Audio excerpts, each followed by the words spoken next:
I'd like to talk a little bit today about, well, miming and Autotune. I watched a video by Wings of Pegasus, who's actually a very good YouTuber. He literally, what he does is he takes samples of people singing in the past and singing in the present, and tries to work out whether they're actually singing properly or whether they're miming. Now, I'd like to talk about one person that he did on his show, and that was Cliff Richard. Now, I've known of Cliff Richard. In fact, I wrote a song for Cliff Richard. I don't think he's ever done it, but I did manage to get the song to good old Brian Bennett, which is the Shadows drummer, and I had a lovely email back off Cliff himself saying he loved the song, but he was actually working on something in Nashville at the time. I think he was doing a sort of covers album. And the problem is it obviously gets then put to the bottom of the pile, but that's not what I'm talking about anyway.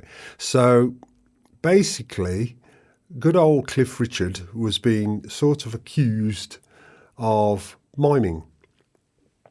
Now, after watching Cliff on the Queen's Jubilee concert, and I think he was on the show with, I think Tom Jones was on it, and there's quite a few other stars, obviously lots of other stars on the Queen's Jubilee, and his singing was terrible. To be fair, it was terrible, and there's a good reason for that, because he was attempting to jump around the stage, dancing and jumping around. I mean, he was in his 70s then, and he just can't do it. So basically, he can't jump around the stage and sing at the same time. Well, correction, he can do it, but he doesn't necessarily do a very good job of it. Whereas Sir Tom, who we all know has got an incredibly good vocal. I don't know whether you're a Tom fan or not. I mean, I am. I mean, I love his voice. I don't know about the person, not really sure about that, and that's not really what I'm interested in. And I'm not always that over keen on his music, but his vocal is just stunning. He's got a stunning vocal, he has. Now Tom cleverly stood at a microphone. I mean, he's old. He's getting on a bit as well. Say old, I'm not that million miles behind them. But he sort of stands there and he stabilises his frame and he sings. Unfortunately, Cliff fans, I don't know whether they are though, and I think this is where it goes wrong for poor Cliff, is that I'm really not sure that his fans would care if he stopped doing all this jigging around the stage. I think they'd be quite happy for him to just stand there and sing, because we know he can. He's got a brilliant vocal, as the Cliff Richard. And this has been sort of proved on numerous occasions. But Wings of Pegasus, and I think he did an amazing job in proving that he was miming. So Cliff has been miming probably quite considerably since 2017. But he does like to put on a show, does Cliff, and he thinks that sort of dancing and running around the stage, well, he can't really run around the stage now, but he sort of attempts to jog around the stage. But he gets what was his nickname now? I can't remember now. Youth of Pop or something weird like that, wasn't it? Basically, he was always sort of depicted as being the youthfulness of pop, and he was always young and things like that. And that must be getting a bit difficult for him, I mean, he's in his 80s now. I mean, just stand by a microphone and sing. That would be my advice for Sir Cliff. Don't jump around the stage. Try and do the singing bit. Now, if you still can't do the singing bit, well, it's a shame. But miming's not really that great for the people that buy the tickets.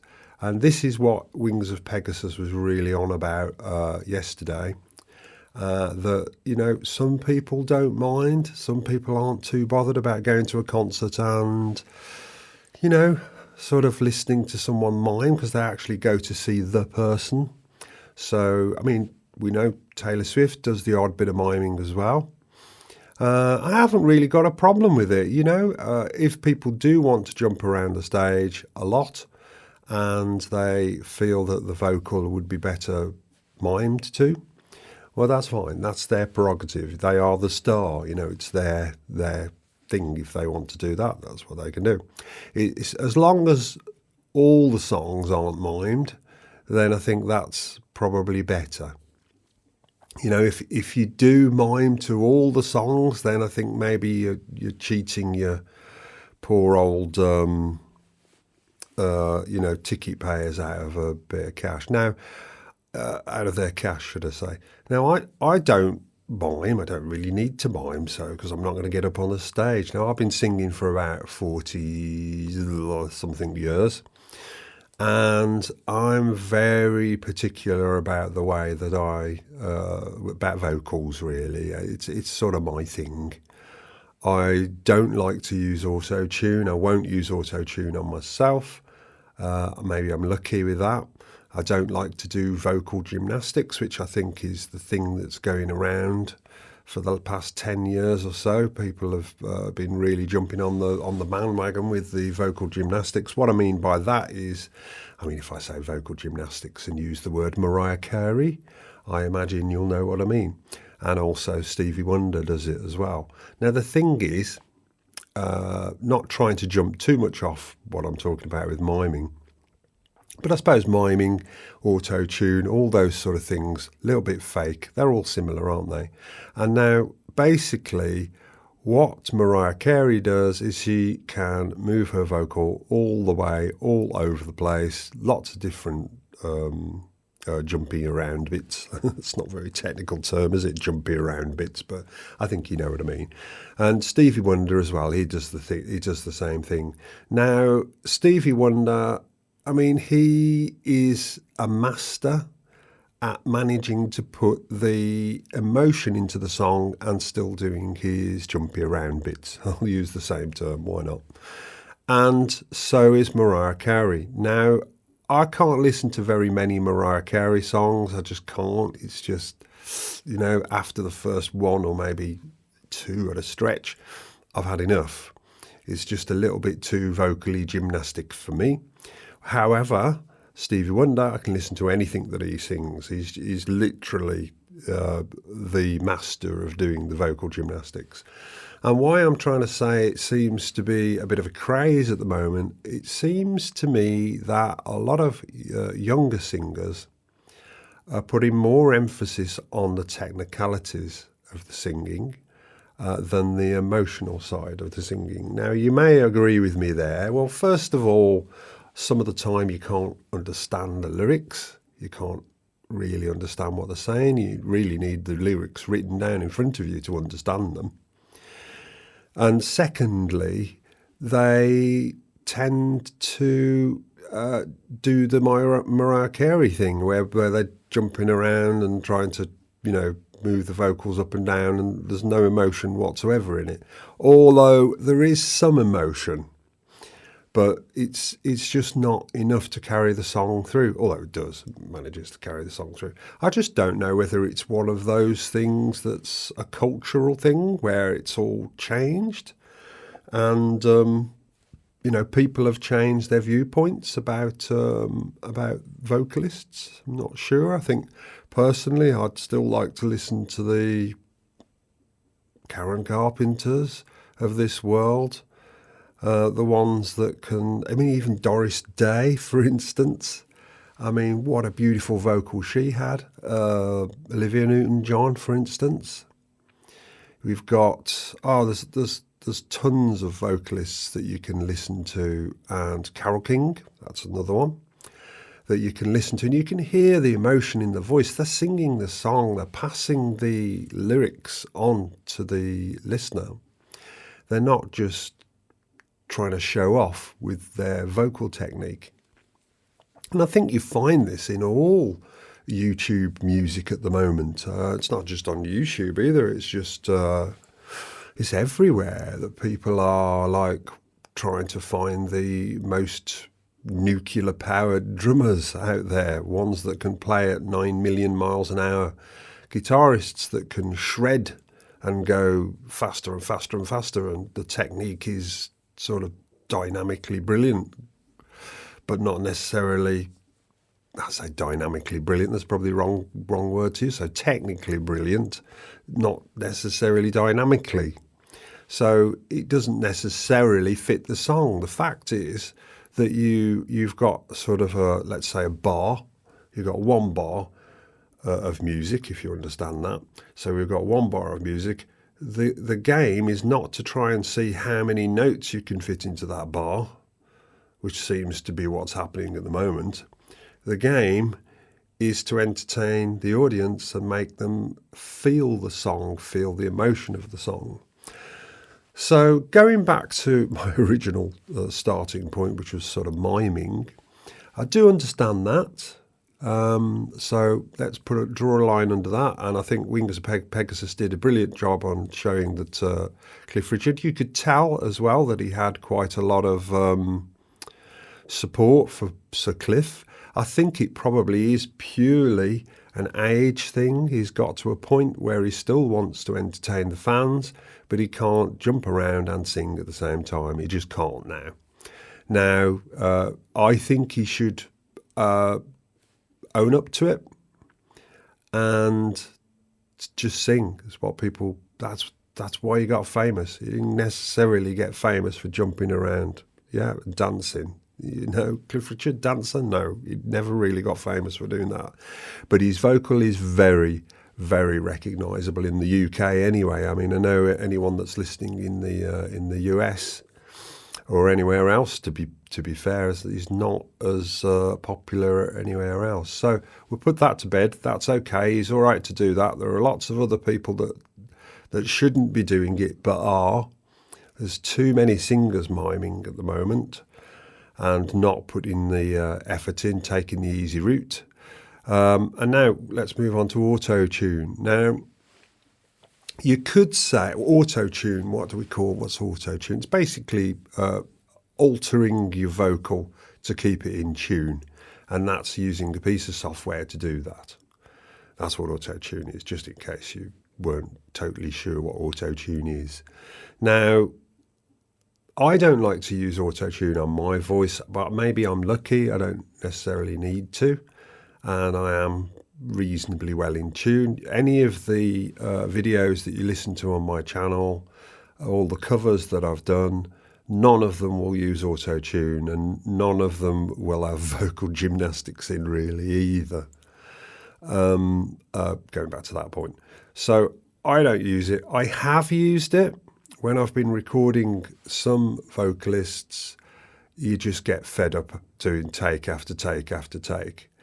Now, once you've done sort of 10 or 15 takes, vocalists getting a bit tired. I'm probably being a bit too much of a perfectionist and expecting people to be able to sing in the same sort of tunefulness as I can. I do probably expect a little bit too much of some of the singers that I've worked with. And there's another way of doing this as well, which is called comping. So that basically means you take 5 takes, you get somebody to record the vocal 5 times, and you pick the best bits of each bit of it. So you might pick the first verse from the last take you did, the chorus from the third one, and you get my point.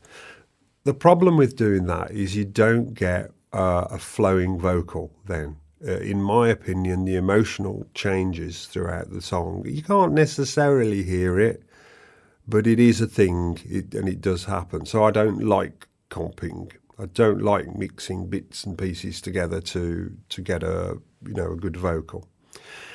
I prefer. I mean, it's all right to do it with other instruments like drums and guitar or bass guitar and things like that, because, there might only be one little solo on the guitar where the emotion needs to be in there, and that's the solo. So once you do that, that's fine. It's all right with that, but I just don't like doing it with vocals. So I prefer to take a full take of the whole song and try and do it in one blast. Now, if I make a mess up, me being Mr. Perfectionist that I am, if I mess up something when I'm recording it for one of my albums, for instance, then I will redo the whole take and keep redoing it until I get it how I want it. And I'll listen to it back and listen to it back and listen to it back and listen to it back. Even though I don't really like listening to my own voice. It's one of those things as a vocalist you've just got to if you want to try and do a good job. And then I will probably give it one last shout just in case. Although it's a little bit like shopping sometimes, you know.